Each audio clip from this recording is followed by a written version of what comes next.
It's interesting because I've lived here over 30 years. My husband grew up here. A lot of people thought of West Vancouver as a kind of sleepy bedroom community. You just work downtown, you come home to your single family house and you sleep here, but you do all your entertainment and your work elsewhere. And that, I believe, has to change. You want, well, for one thing, it's getting tougher to travel, and people do want to stay in the community, but the single family houses, we have 65% of our housing stock is single family, and 25% is older high-rise apartments. And we're missing that missing middle. And we talk about it in terms of housing, but we also talk about it in terms of demographics. And we are missing that 25 to 40-year-old young families. And so we need diversity of houses.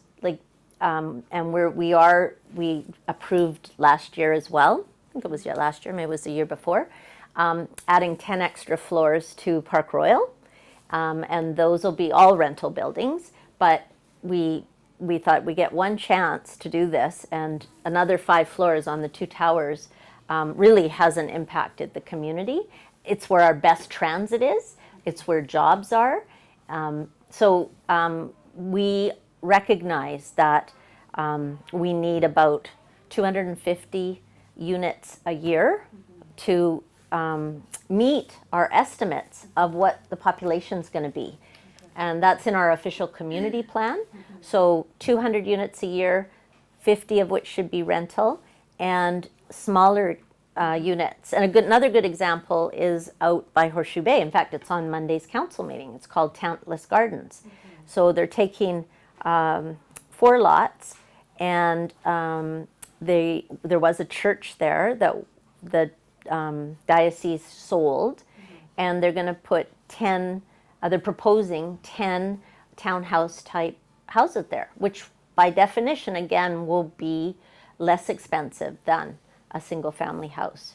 So yeah, I feel very strongly that we have to, like you said, I have kids that are 2 daughters that are 25 and 27, and we worry about them, where they should be able to come back to the home, the place they grew up in.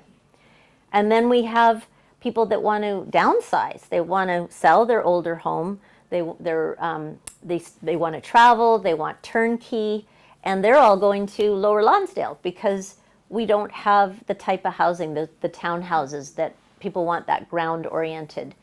So it is a big issue. It is a big issue, but we're moving. We could. So what I was going to answer your question, Amir. There wasn't a lot of change in West Vancouver for many, many years, and we didn't have a lot of staff. And now we're trying to catch up with the activity. So I would like to, our building permit process is not bad. It's not bad, but we're also having troubles filling planning department positions because of the issues I just talked to you about.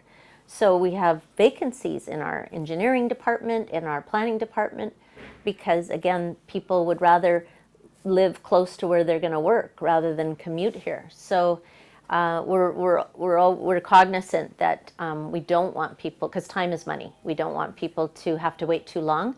But we're not doing bad. We were at about 12 weeks, and I think we're kind of got down about 16 weeks to process. But there's a lot of activity. That development or the initiative about reducing the floor area was called the Neighborhood Character Working Group. And there were some other issues that we were dealing with as well. A lot of people have submitted proposals either under that or before that, so that we got a fair amount of attention. But the good thing that's coming out of that I'm seeing is that people, if the house is slightly bigger than what you can build, they're going to keep the house now and renovate the house rather than tearing down the house, which from an environmental perspective is also good, right? And from a character perspective is also good.